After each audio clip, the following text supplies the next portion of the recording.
100 ans, il a perdu 150 000 € et connu 3 divorces en raison de son addiction aux jeux d'argent. Un projet de loi est discuté en ce moment à l'Assemblée.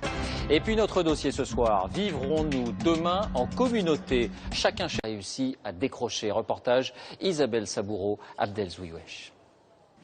3 mariages, plus de 150 000 €. Voilà ce que lui a coûté son addiction aux jeux. Il y a 4 ans, Victor Daniel s'est mis au vert loin des casinos après avoir touché le fond.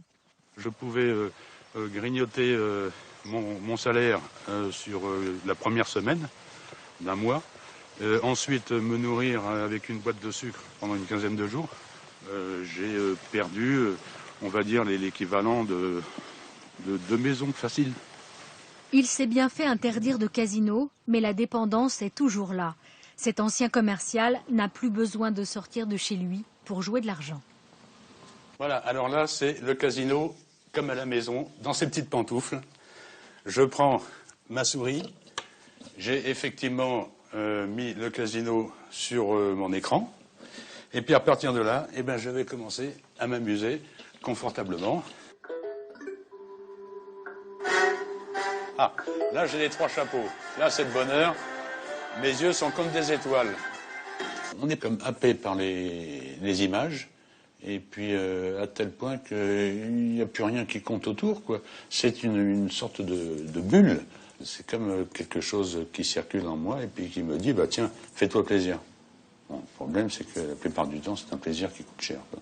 Et en fait, c'est quand on a gagné une fois qu'on devient, entre guillemets, addict, c'est ça? Oui. Moi, ça m'est arrivé de jouer, par exemple, le samedi soir, aux alentours de 300 €, et puis le lendemain matin, à l'ouverture, on gagnait 10 000.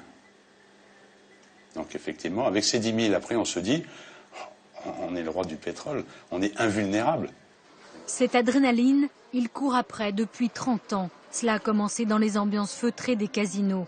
Accroché à sa machine, il lui est arrivé de dilapider jusqu'à 15 000 €, 5 fois son salaire, en moins d'une semaine.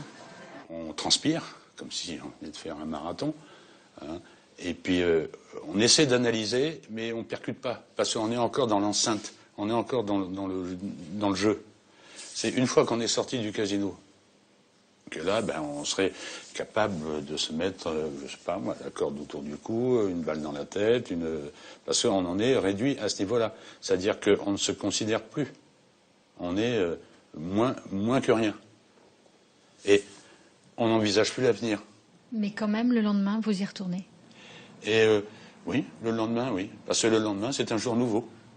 Donc vous êtes tout neuf, dans la mesure où vous avez encore de l'argent. Donc là, effectivement, vous y retournez le lendemain pour vous dire ce que j'ai perdu la veille, je vais le reprendre. De cette descente en enfer, il a fait un livre, sans doute sa seule thérapie. Aujourd'hui, c'est sa nouvelle épouse qui l'empêche de replonger. Sans enfant, sans emploi, il n'a plus aucune ressource et c'est elle qui lui donne de quoi jouer. Pas plus de 300 € par mois. Si tu joues gros et que tu tombes sur la bonne combinaison, c'est le jackpot. Oui, mais le nombre de fois où ça peut arriver. Rarement. Rarement. Vous n'avez pas l'impression qu'il en est encore sorti? Non, pour moi, il n'est pas encore sorti. Non, moi, tu n'es pas encore sorti. Tu n'es pas encore sorti. Casino virtuel ou pas, on ne guérit jamais complètement de cette passion du jeu, dit Victor Daniel. À 60 ans, il espère encore ce gain mirobolant qui viendrait changer sa vie. Autre titre ce soir, ce rebondissement dans l'enquête.